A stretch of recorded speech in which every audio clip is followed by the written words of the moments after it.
ఐగుప్తు దేశంలో ఉన్న నైల్ నది అనగానే మనకు గుర్తుకొచ్చేది ఏంటి? మోసెస్. సో మోసే ఒక ప్రారంభ కాలపు జీవితాన్ని తొలి అడుగును తెలియపరిచేది ఈ నైల్ నది.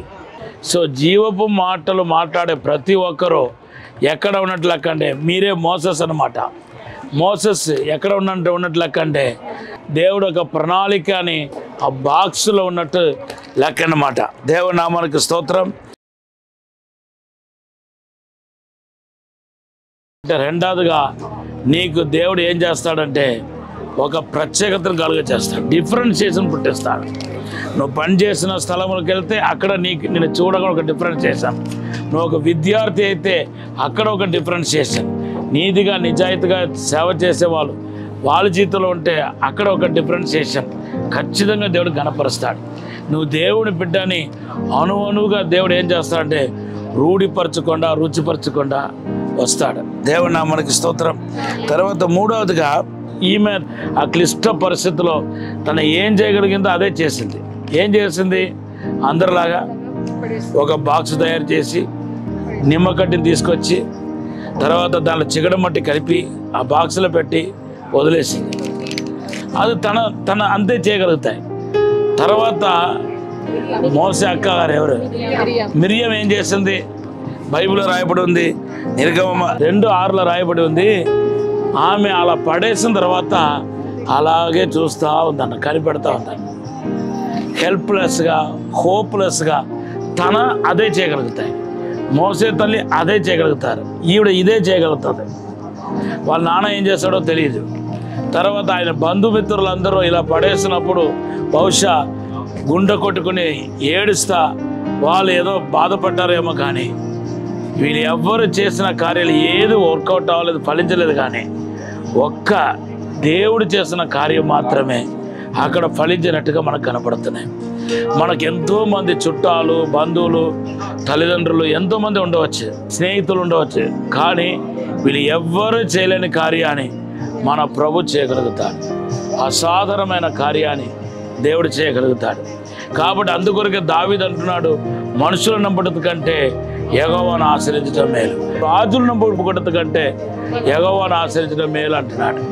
కాబట్టి మన జీవితంలో మన ఫోకస్ అంతా ఎవరి మీద ఉండాలంటే దేవుని మీదే ఉండాలి. ఇర్మియా గ్రంథం 17:5లో ఏమని రాయబడి ఉందంటే, యెహోవాను నమ్ముకున్నవాడు ధన్యుడు. అదే సమయంలో మనుషులు నమ్ముకున్నవాడు ఏమైపోతాడంటే ఎండిపోతాడంట. వాడు ఒక ముళ్ళు చెట్టులాగా ఉండి ఎండిపోతాడట. కాబట్టి మనకు అన్నీ ఉన్నప్పుడు యెహోవాను నమ్మగలుగుతాం. కానీ మన జీవితంలో ఒక క్లిష్ట పరిస్థితి వచ్చి, ఏమి లేని పరిస్థితి వచ్చి, మనము ఒక ఒంటరిదానిగా మనం ఒక్కరే పోరాటం చేసినప్పుడు వాళ్ళు సాయం చేస్తారేమో వీళ్ళు సాయం చేస్తారేమో అని నార్మల్గా మనకు మనసు అలాగే వస్తూ ఉంటాయి.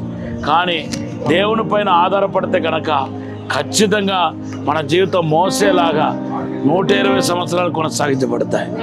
ఈ 120 సంవత్సరాలు ఎంతోమంది మోసే మీద చేపట్టడానికి ట్రై చేశారు, కానీ చంపటానికి చూశారు. కానీ ఈవెన్ దేవుడే చంపటానికి చూశాడు. కానీ దేవుడు కూడా ఏం చేయాలంటే చంపలేదు. ఎందుకంటే దేవుడు ఆది నుండి ఆ మోసే పైన ఒక ప్రత్యేకమైన ప్రణాళిక కలిగి ఉన్నట్టుగా మనం చూడగలుగుతాం. దేవుని నామానికి స్తోత్రం. తర్వాత ఇంకా చివరిగా ఒక మాట చెప్పాలని ఆశపడుతున్నాను. మోసే అంత పెద్ద కీడు నుండి శోధనను తప్పించబడడానికి గల కారణం ఏంటంటే కొన్ని విషయాలు మనం చూస్తూ ఉంటే అందరూ బాక్స్లో పెట్టి పడేశారు.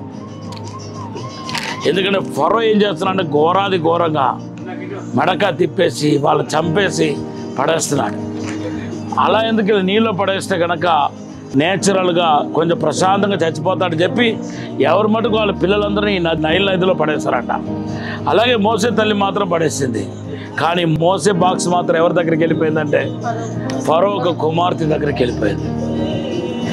తర్వాత ఇంకొక కార్యం ఏంటంటే తర్వాత ఆమెకి కనికరం పుట్టించింది. తర్వాత పాలు ఇవ్వటానికి లాస్ట్కు మోసే తల్లిని తెలియకుండా ఎవరు తీసుకొచ్చింది? వాళ్ళ అమ్మని తీసుకొచ్చేసింది. మోసేకి యథారీతిగా పాలు ఎవరు ఇస్తున్నారంటే తల్లి ఇస్తుంది. దేవుని నామానికి స్తోత్రం. ఇవన్నీ చూస్తూ ఉంటే దేవుని యొక్క ఇన్ఫ్లుయెన్స్ కనపడుతుంది, దేవుని యొక్క ఇన్వాల్వ్మెంట్ కనపడుతుంది. పరిశుద్ధము నమ్మకమైన పరలోక తండ్రి, we need your intervention master. నీ యొక్క ఇన్వాల్వ్మెంట్ మాకు కావాలి తండ్రి. అదే మాకు నాయన సూచన ప్రభా, అదే మాకు ముద్ర ప్రభా, అదే మాకు ఆధారం ప్రభా. అయ్యా తండ్రి నీ ఇన్వాల్వ్మెంట్ ప్రభా ఆది నుండి ఉండాలని కోరుకుంటున్నాం ప్రభా. యేసు నామములో ఆశీర్వదించమని అడుగుతున్నాను. నీ ప్రసన్నం చేత మహిమ చేత నింపండి ప్రభా, అభిషేకించండి ప్రభా.